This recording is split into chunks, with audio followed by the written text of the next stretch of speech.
The left cannot stop losing. Good day, folks, and welcome to another edition of Lumberjack Logic. I'm your host, Neil Johnson. Trump wins again. They've got so many cases against Donald Trump. It is really tough to keep track of them all, but this out of the Washington Times, this was breaking just today. Trump wins another ballot challenge. Federal judge dismisses the Rhode Island case. So this is now, we had Minnesota dismissed, Michigan dismissed, New Hampshire dismissed. They'll appeal. They appealed the other ones. But I want you to know something. This is all about interference in this election. But they continue to lose all the time. And you have to know that they thought one of these would break through. They really thought they could get Trump in Colorado. They thought they could keep this tied up longer. But even there, with a liberal leftist judge, she tried a convoluted answer to get out of it. But here's the case in Rhode Island. A federal court in Rhode Island on Monday dismissed the latest case attempting to keep former President Donald Trump off the state ballot over the attack on the Capitol. It is the fourth court this month to deliver a setback to anti-Trump activists who are trying to keep the president off state ballots in 2024. It's not going to work. John Castro, he's like so distant. He's not even in the numbers, okay? A long shot presidential candidate had filed cases arguing that Mr. Trump is prevented from running for president due to the Constitution's insurrection clause. I think this is just a way for Castro to try and be famous. Maybe he knows Justin Trudeau. Maybe he's another illegitimate son of Fidel. I don't know, but I'm just saying.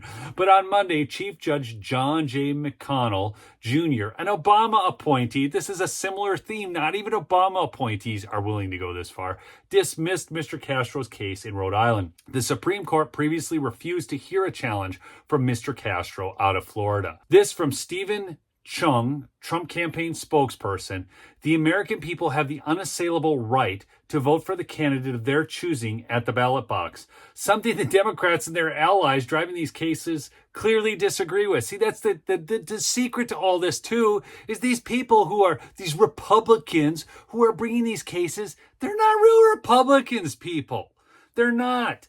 They're just plants. Okay, this goes back to that whole article I did on Georgia 2 years ago about how the Democrats are infiltrating the Republican Party, running Democrats as quote-unquote conservatives through Republican consultant groups. It is dirty politics. It's dirty pool. It's nasty. It's gross. But that's what they're doing. President Trump believes the American voters, not the court, should decide who wins next year's elections, and we urge a swift dismissal of all such remaining bogus ballot challenges.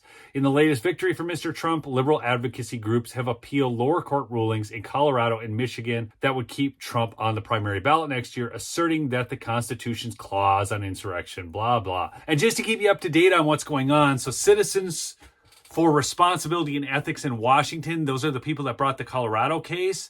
The trial judge rejected their claim. Okay, but now the state Supreme Court is expected to hear that case on December 6th. Again, not going anywhere. It's actually almost good if it does go somewhere, because then they can get trounced at the Supreme Court and have real precedents set. The judge in Colorado reasoned that Trump engaged in an insurrection, which he didn't, and is not a ruling, as the liberal media has tried to say, but that the insurrection clause of the Constitution preventing rebels from serving office did not apply to the presidency. So that's why I said it was a convoluted ruling. Of course, the decision in Michigan has been appealed. In Minnesota, they ruled it was a prime. This is my state, Minnesota. We're off the rails down there in the Twin Cities in Hennepin County. We have one of the most liberal Supreme Courts in the nation. And they reasoned he couldn't be off the primary ballot, but left the question open for the general ballot. They just want to keep him tied up in lawfare, but it's not going to work. We're rolling forward and we're winning. Smash that like on your way out and check out my merchandise store at lumberjacklogicshow.square.site. And get yourself some great merchandise. One of the best things you can do is wear conservative merchandise. It spurs conversations. You know what? Use promo code Lumberjack right now. You'll save 20%. We'll catch you on the flip side. Peace out.